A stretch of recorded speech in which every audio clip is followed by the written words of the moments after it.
मम्मा मम्मा, आज फिर मैंने बुलबुल आंटी के साथ वही काम किया, बहुत मजा आया। बहुत शैतान है तू। तुमने आज फिर बुलबुल के घर पर जाकर सूसू कर दिया होगा। हाँ मम्मा, जब बुलबुल आंटी बाहर देखने निकली तो मैं भाग गया। जग्गू कौवा बहुत शरारती था। वो हर समय कोई नई शरारत तलाश करता जिससे दूसरे पक्षी तंग हों। आज जग्गू कौवा चिड़िया के घर की छत पर जाकर बैठ जाता है और चिड़िया के घर की छत पर सूसू कर देता है। मम्मा मम्मा, बाहर बारिश हो रही है, मुझ पर बारिश का कतरा गिरा है। ये कैसे हो सकता है? बाहर तो धूप निकली हुई है। मम्मा सच, मैंने सच कहा। जग्गू ये सब सुनकर बहुत हंस रहा था और वो वहाँ से भाग जाता है। गोरी, आज तो अजीब काम हुआ। मेरा कुकू घर में बैठा हुआ था कि छत से पानी टपकने लगा, मगर बाहर बारिश भी ना थी। कितना अजीब था ये सब, है ना?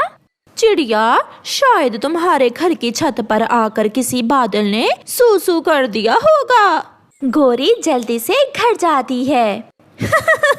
जग्गू जग्गू, आज नदी पर मुझे चिड़िया मिली। तुमने चिड़िया आंटी के साथ भी बुलबुल वाला काम ही किया है ना?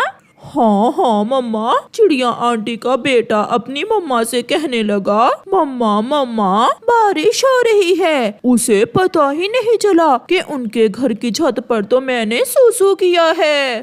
फिर वो माँ बेटा हंसने लग जाते हैं। मिट्ठू तोता अपने घोंसले में बैठा हुआ था। जग्गू आहिस्ता से जाकर ऊपर वाली शाख पर बैठ जाता है और सूसू कर देता है।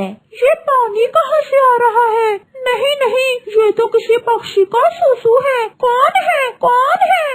जग्गू भागता है। मिट्ठू उसे देख लेता है।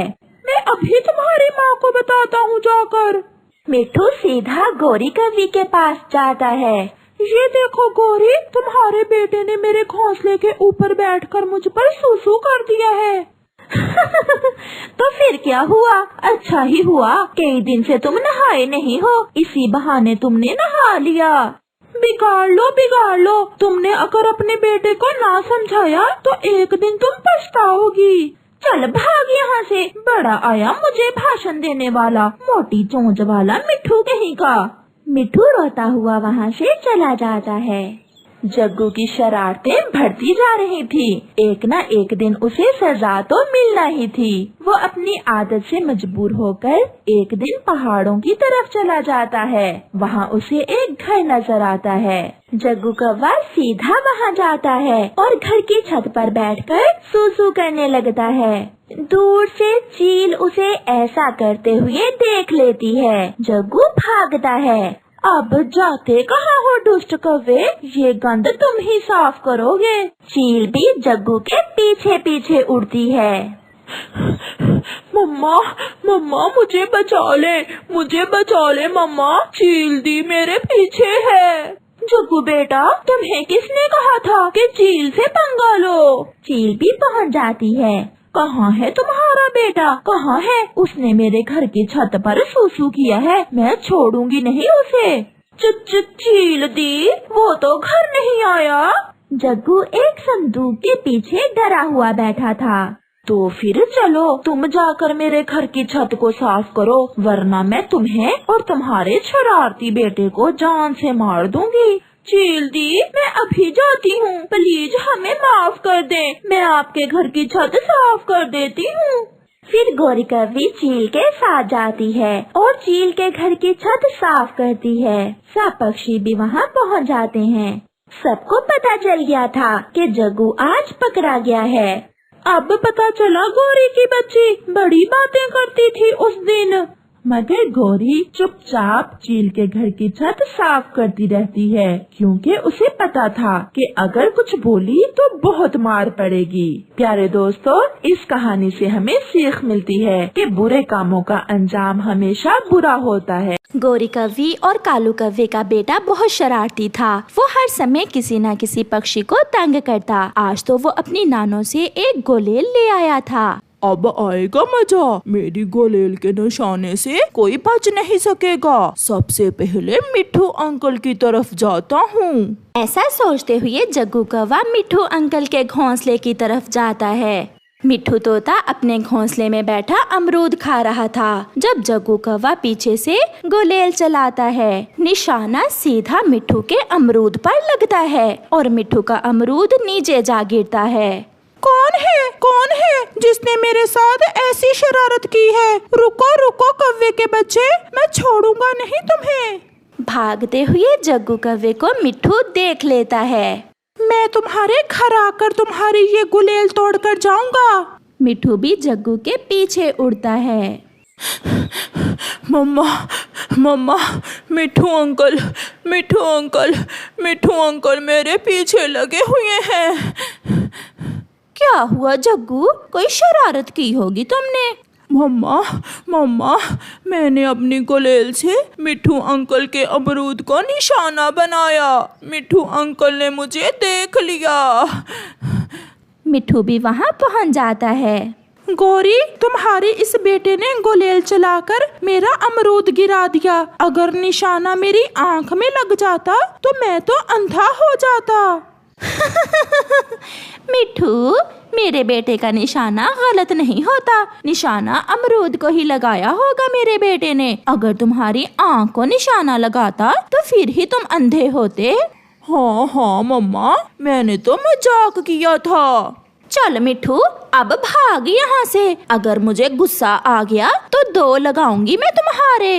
देख लेना, एक ना एक दिन तुम्हारा ये बेटा तुम्हें बड़ी मुसीबत में डाल देगा। ऐसा कहते हुए मिट्ठू वहाँ से चला जाता है।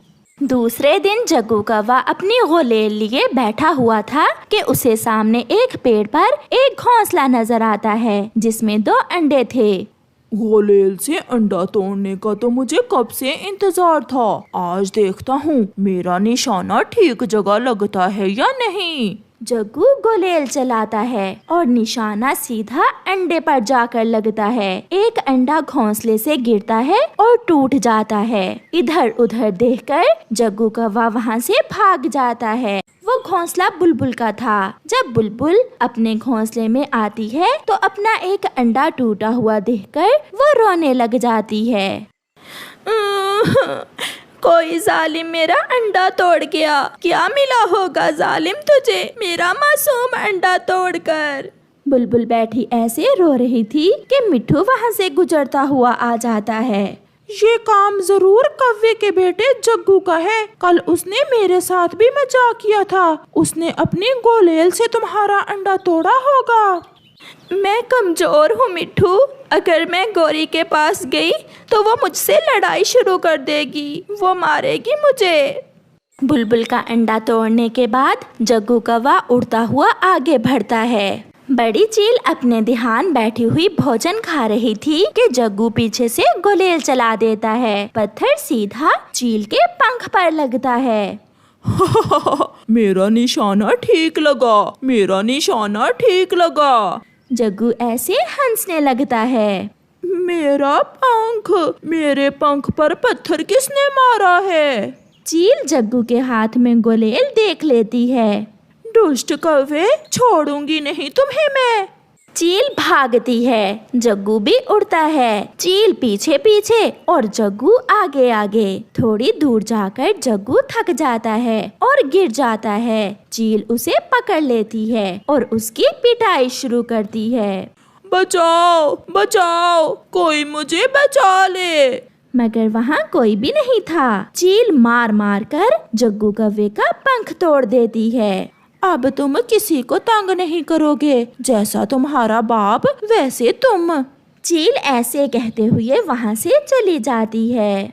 मम्मा, बहुत मारा। चील ने मुझे बहुत मारा और मेरी गुलेल भी तोड़ दी।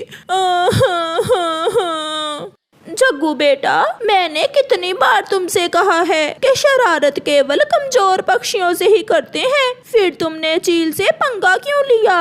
गौरी कौवी रोते हुए ऐसा कहती है। ऐसे जग्गू कौवे को शरारत की सजा मिलती है।